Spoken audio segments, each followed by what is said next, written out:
লালপাড় গরদের শাড়ি বা pure silk আপনার আর আমার বাড়ির ওয়ার্ড্রবে একটা না একটা পাওয়া যাবেই।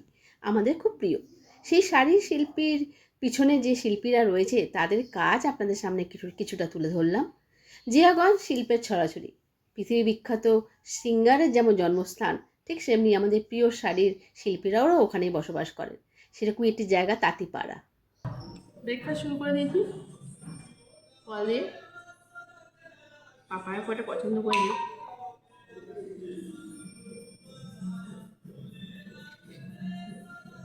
খাওয়ার পর একটু আনন্দ দিয়ে খাবো। কাঠগোলা বাদামের সাইড দিয়ে যাচ্ছি আরেকটি ডেস্টিনেশনে।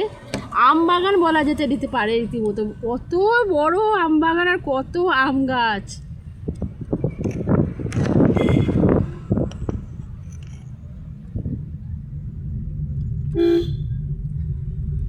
আপনাদেরকে নিয়ে চলেছি নতুন একটি ডেস্টিনেশন, যেখানে যাচ্ছি ডেস্টিনেশন বলবো না, আর একটা দর্শনীয় স্থান বলতে পারি, ট্যুরিস্ট স্পট। তো মুর্শিদাবাদ আসলে অনেকেই এই জায়গাটাতে যায়, আমিও যাচ্ছি আর আপনাদেরকেও সাথে করে নিয়ে যাচ্ছি। জিয়াগঞ্জ আজিমগঞ্জ মিউনিসিপ্যালিটিতে ঢুকছি। আর জিয়াগঞ্জ মানেই তো আমাদের ফেভারেট ওয়ার্ল্ড ফেমাস সিঙ্গার কে, অরিজিৎ সিংয়ের জায়গা। জিয়াগঞ্জের তাঁতিপাড়ায় এসেছি। তাঁতিপাড়া খুব প্রসিদ্ধ এখানকার মুসলিম সিল্ক, আপনারা জানেন মুর্শিদাবাদ সিল্ক।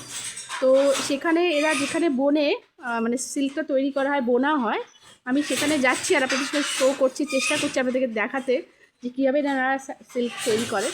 আর তারপর এখানে একজন ভীষণ পপুলার শিল্পী আছেন রঞ্জন কুমার সোসা, তার একটা আউটলেটও আছে, সেখানেও নিয়ে যাবো কিছু কালেকশন দেখাবার জন্য। আগে চলুন আমি বোনাটা দেখাই আপনাদের। ইনফ্যাক্ট আপনাদের সঙ্গে সঙ্গে আমারও প্রথমবার দেখা শাড়ি বোনা আমি কোনোদিনও দেখিনি। ওয়াও,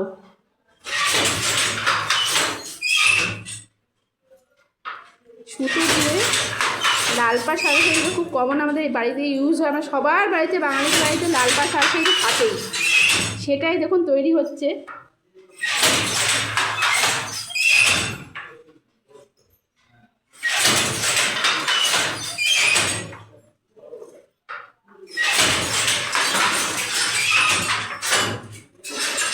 দাদা একটু বলবেন যে আপনি কি করছেন, মানে আমার কোনো আইডিয়াই নেই। এটা কি সুতো দিয়ে কাজ হচ্ছে?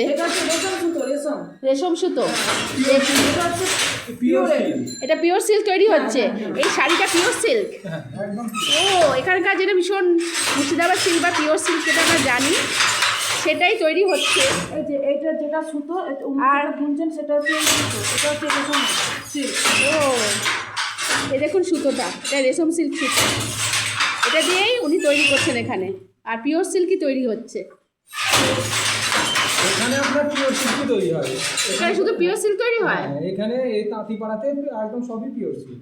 ও আচ্ছা। আর ওই এখানে ওই আমি একটা বালুচুরি শাড়ি এখানে হয়, তাঁতিপাড়াতে হয়। বালুচুরি শাড়ি এগুলো ধরেন সেমি বালুচুরি মানে ক্যাটাগরি। আচ্ছা। আর বালুচুরিতে অ্যাকচুয়ালি বিষ্ণুপুরে হয়। আচ্ছা, তাহলে মুর্শিদাবাদে পিওর সিল্কটা হয়। হ্যাঁ, পিওর সিল্ক।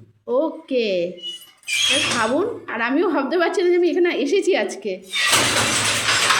তো এখানে একদম পিওর সিল্কের কাজ। একটা শাড়ি তৈরি করতে কত সুতো লাগে? সুতো লাগে? হ্যাঁ, একটা শাড়ি তৈরি করতে কত সুতো লাগে? এগুলো ওজনের ব্যাপার। আচ্ছা, শাড়ির ওজনের উপর মোটামুটি 500 গ্রাম সুতো লাগে। এই যে রেশম সুতোগুলো, এই যে এটা, হ্যাঁ ওগুলো এগুলো 250 গ্রাম লাগে। হ্যাঁ। আর এই যে এখানে আমার সুতোটা, এটা 250 কোন গ্রাম। সুতোটা? এই সুতোটা। এই সুতোটাই কি সুতো বলে? একই সুতো, রেশম সুতো যেটা দেখাচ্ছে সেটা। ও, শাড়ির মোটামুটি ওজন কিরকম হয়? 500 গ্রাম সুতো লাগে। 500 গ্রাম সুতো লাগে। আর একটা শাড়ি তৈরি করতে কতদিন সময় লাগে? ওটা বোনার উপর 24 ঘন্টা বুনলে 1.5 দিনেই হবে। কেউ যদি 8 ঘন্টা কাজ করে, হ্যাঁ, 4.5 দিন লাগবে। কেউ যদি 10 ঘন্টা কাজ করে তার 2.5 দিন লাগবে। আর 18 ঘন্টা কাজ করলে 2 দিনেই হবে। ও, মানে ম্যাক্সিমাম 2 দিনে হয়ে যায় একটা শাড়ি? না, ম্যাক্সিমাম 4 দিন থেকে 4.5 দিন। ও ম্যাক্সিমাম। হ্যাঁ, আর ডিজাইনের উপর কতদিন লাগবে? 4 থেকে 4.5 দিন। ওটা ধরুন ডিজাইনের উপর নির্ভর করে। এই যে ডিজাইনগুলো হচ্ছে, ডিজাইনগুলো যত বেশি থাকবে সময় তত বেশি লাগবে। ডিজাইন কম থাকলে কম সময় ও আচ্ছা আর ডিজাইনের উপরই দাম। বডিটা সাদা হচ্ছে হ্যাঁ, লাল, হ্যাঁ। আর যেটা গরজ মানে যেটা কালার হবে হ্যাঁ। সেটা কিন্তু একটু সময় বেশি লাগবে। ও আচ্ছা মেন হচ্ছে ডিজাইনের ওপর সময়। আচ্ছা। ডিজাইন যত বেশি থাকবে, এই সাইডে যে ডিজাইন হচ্ছে আরো এর থেকে বেশি ডিজাইন দিলে আরো একদিন হয়তো বেশি সময় লেগে যাবে। ওকে এমনিতেই 4 দিন লাগবে, এবার এর উপরে যদি আরো বেশি ডিজাইন করা যায়, হ্যাঁ। হ্যাঁ, তো আরো একদিন সময় বেশি লাগবে। আচ্ছা আর এই যে মেশিনটার উপরে কাজ হচ্ছে এটা কি এখনকার অত্যাধুনিক মেশিন এটাই নাকি এটা পুরনো কোনো মেশিনকে এখনো ফলো করা হচ্ছে? অত্যাধুনিক বলা যাবে না, কারণ মানে এই কাজ এই ছাড়া হবে না, এই মেশিন ছাড়া হবে এই না। মেশিনটাকে কি বলা হয়? এগুলো জ্যাকার্ড মেশিন। হ্যাঁ জ্যাকার্ড।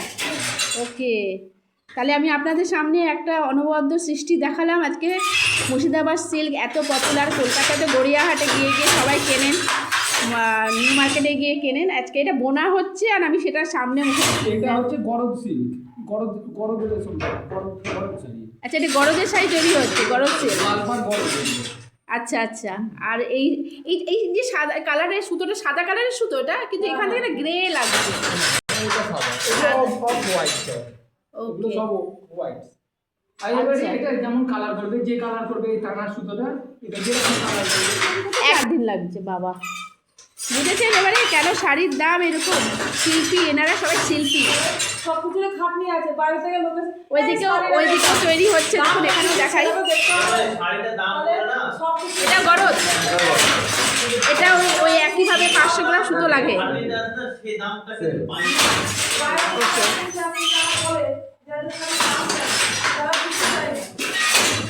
এবার যারা বুনছে তারা শিল্পী, তাদের একটা শরীর, তাদের একটা খাটনি তাই নাই।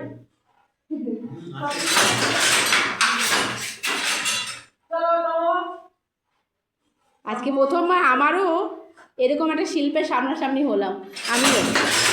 থ্যাংক ইউ আপনাদেরকে। একটা শাড়ি, গরজের শাড়ি আমরা কিনতে যাই যে মোটামুটি ধরে রাখুন 4 দিন তো টাইম লাগবেই তৈরি হতে। হ্যাঁ তাও গরজের শিল্পী যত বেশি কাজ তত সময় বেশি, যেটা ওনারা বললেন। চলুন একটু ওনাদের কালেকশন দেখে আসি কীরকম আছে। রঞ্জন কুমার সোসার যে আউটলেটটা আছে, যেখানে শাড়ি বুনছিল আমি গেছিলাম, ওনাদেরই এটা একটা ছোট্ট শোরুম বা স্টোর বলা যেতে পারে। এখানে এসেছি কিছু শাড়ি দেখব, দেখি কীরকম কালেকশন, যদি পছন্দ হয় তাহলে একটা তো নিয়ে যাব ভেবেছি। দেখান না কিছু পিওর সিল্কের মধ্যে দেখান, যেটা এখানে তৈরি হয়। পিওর সিল্ক, দেখুন শাড়িটা কি অপূর্ব, পিওর সিল্ক। আর কত? 3050। 3050 সঙ্গে 20% ডিসকাউন্ট আছে, তাই তো? এটাও খুব সুন্দর। আর আমি ওটা দেখলাম, ওটা একটু দেখান, যেটা আমি সরিয়ে রাখতে বললাম। এটা খুব সুন্দর। সুন্দর না এটা? তাহলে রাখবো, সাইডে রাখবো এটা। এটা ভালো লেগেছে। এটা ওটা অন্য রকম অ্যাকচুয়ালি, তবে এটাও আমার ভালো লেগেছে। এটারও সেম প্রাইস, খুব হালকা কালার। এটা দেখো, এইদিকে তো দেখো তুমি। এটা ব্লাউজ পিসটা কি রকম আছে একটু দেখো। এই লালটা ব্লাউজ কি সুন্দর, এটাও সুন্দর, ওটাও খুব সুন্দর, সেম প্রাইস। হ্যাঁ। দেখুন ভীষণ ব্রাইট শাড়িটা, ভীষণ ব্রাইট। ওই দুটো আলাদা রেখে মটকা বিয়ে পারপে, এখন বিয়ের মরশুম চলছে। এটা কত? এটা কত দাম? ওই একই। সেম 20% ডিসকাউন্ট, ভীষণ সুন্দর। এই শাড়িটা নিচ্ছি, এটা হচ্ছে হ্যান্ড বাটিক, মোম কি বললেন? মোমবাটিক। আচ্ছা মোমবাটিকও বলে, হ্যান্ড বাটিকও বলে। প্রচণ্ড সুন্দর লাগলো, ভীষণ ভালো লাগলো। এই শাড়িটা আমি আমার বোনের জন্য নিলাম। কত দাম বলেন? 4250, ডিসকাউন্ট দিয়ে আসছে 3600। 20% ডিসকাউন্ট। যিনি ওনার রঞ্জন কুমার সোসা, যে বুননের ওখানেও গেলাম, উনি আমাদের সামনেই আছে। তো সিল্কের শাড়ির ক্ষেত্রে যেটা সরু সুতোর ওপরে, শুধু ওজন দেখলে হবে না, সরু সুতোর ওপরে যত ওজন হবে তত সেই শাড়িটা ভালো। এটা যদি মোটা সুতোর উপরে ওজন হয়, ওজন আছে ঠিকই, কিন্তু তবু শাড়িটা খারাপ হয়ে যাবে, তবু শাড়িটা কিন্তু খারাপ হয়ে যাবে। বুঝতে পারছেন? আচ্ছা আচ্ছা মিহি সুতোর উপরে ওজন। আর আপনি মসলিন যে কথাটা বললেন, ওটা আলাদা ব্যাপার। ওটা সরু সুতোর উপরে ওর কাজটা হয় অন্য কাজ, মসলিনের প্রিন্টিং হয় না, মসলিন সুতো। আচ্ছা মসলিন সুন্দর প্রিন্টিং হয় না? না, মসলিনে আপনার কাজ হয়, মসলিনের কাজ হয় আপনার এখন, আগের মসলিন হয় না, এখন মসলিনের যেটা কাজ হয় সেটা আপনার সুতো সুতোর কাজ হয়। একটা মসলিন দেখিয়ে দিতে পেরে আপনাকে, মসলিনটা হয় হালকা, মসলিন তো ওটা একটা মসলিন, হ্যাঁ ওটা মসলিন বলে।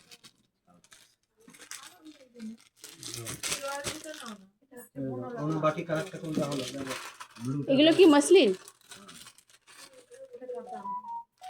মসলিনের উপর এই কাজ করা আছে, এটা উইভিং এর কাজ আছে। আচ্ছা, এটা উইভিং করা আছে, সে মানে হ্যান্ড উইভিং, মেশিন উইভিং নয়। একদম হ্যান্ড উইভিং। এই যে দেখলি বুঝতে পারবেন, এই দেখুন হ্যান্ড উইভিং, একদম এইভাবে ঘুরিয়ে বনিয়ে নেয়। আচ্ছা, এটাও আপনাদের এখানেই হয়? হ্যাঁ। আর এই শাড়িগুলো হ্যান্ড উইভিং যেগুলো, সেগুলো কতদিন লাগে বানাতে? এটা কমসে কম 15 দিন একটা শাড়ি বানাতে। একটা শাড়ি 15 দিন? হ্যাঁ। মাই গড।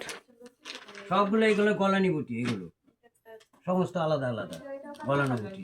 ওকে, হ্যাঁ। দেখুন রাধে রাধে বলে এখানে আর একটা বুনন বুনন যেখানে হয় শাড়ির, সেখানে এলাম। ইনি প্রশান্ত হ্যাঁ হ্যাঁ প্রশান্ত বলতে উনি নিজেই বানান, নিজে মানে প্রিন্টিংয়ে অন্য জায়গায় যায়, তো আরেকটা জায়গায় এখানে অনেকগুলো এরকম মেশিন রাখা আছে, এখানে একসঙ্গে কাজ চলছে। লাইট বন্ধ তো, এই দেখুন এখানে আরেকজন তৈরি করছে শাড়ি।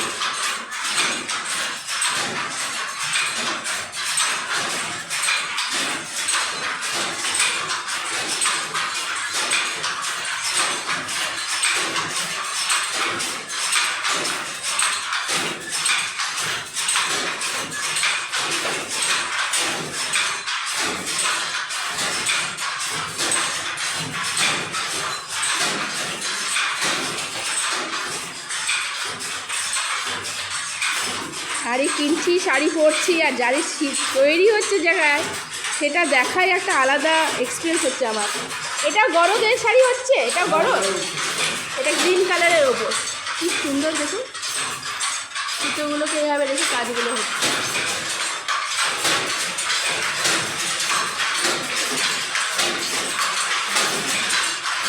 এটা কি শাড়ি হচ্ছে? এটাও গরদ? ওয়াও, ইয়েলো কালারের ইনি বানাচ্ছে। এক একটা শাড়ি 4-4.5 দিন 5 দিন লেগে যায় না? এখানেও গরজ হচ্ছে, কালারটা আবার আলাদা।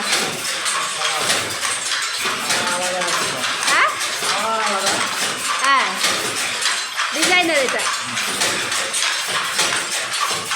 কি অদ্ভুত এক্সপিরিয়েন্স আমার। সারাদিন এনারা মেহনত করেন, শাড়ি তৈরি করেন, এক একটা শাড়ি 4 দিন 5 দিন 6 দিন করে,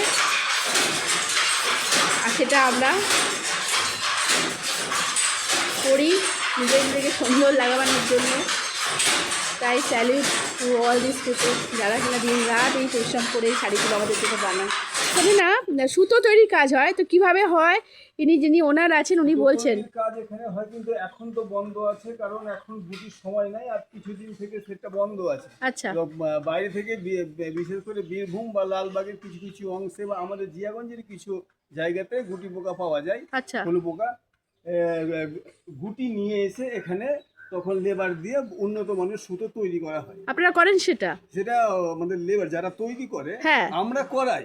আপনারা করান, বাট আপনারা এখান থেকে হয়? হ্যাঁ, এখানেই তৈরি হয়।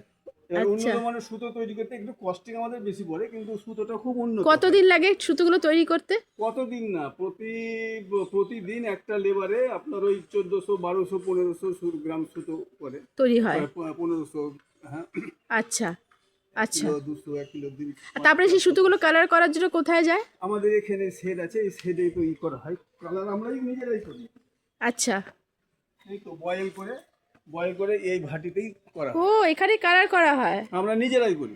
ইস, আজকে যদি হতো আমি দেখতে পারতাম। যাই হোক, এখন সুতো গুটি পোকার সময় সে আপনি নয়, নাম্বার দিয়ে যাবেন, যখন সবটা হবে টোটাল আপনাকে দেখিয়ে দেব। দেখিয়ে দেবে। বাহ, very good, thank you so much, thank you. আর আপনার ব্যবহারও ভীষণ ভালো। আর ওনাদের এটা জায়গা জমি, এখানেই ওনারা থাকেন, আর ওনাদের কারখানার শাড়ি যেখানে তৈরি হচ্ছে দেখালাম। চলুন এবার বেরিয়ে পড়তে হবে, অনেকটা সময় হয়ে গেল। জিয়াগঞ্জের রেস্টুরেন্ট বা ধাবা হেসেলের নাম কে না জানে, স্পেশালি বাঙালিরা তো সবাই জানে। ভীষণ প্রসিদ্ধ, প্রিয়, আমাদের দিদি সিঙ্গার আছেন, ওনাদের ফ্যামিলি রেস্টুরেন্ট। তো এখানে গিয়ে একটু কিছু খেয়ে নেওয়াটাও যেন একটা পরম প্রাপ্তি, যেন সেখানেও সুরের একটা আনাগোনা। তো রাস্তা দিয়ে চলতে চলতে দেখা মিললো, গেলাম, কিছু খেলামও, অতটাই প্রাপ্তি। ধাবা বা রেস্টুরেন্টটা একটু ভেতর থেকে শ্যুট করলাম, দেখালাম আপনাদের সবাইকে। তো দেখা তো কারোর সঙ্গে হবার ছিলও না। যাই হোক, ওনার কাজিন ব্রাদাররা বসেছিলেন। আর এই যে রেস্টুরেন্টটা আপনারা দেখুন, খুবই সুন্দরভাবে সাজানো ওনাদের, আর ভীষণই কমে বাজেটের মধ্যে ওনাদের ফুডস অ্যাভেলেবেল।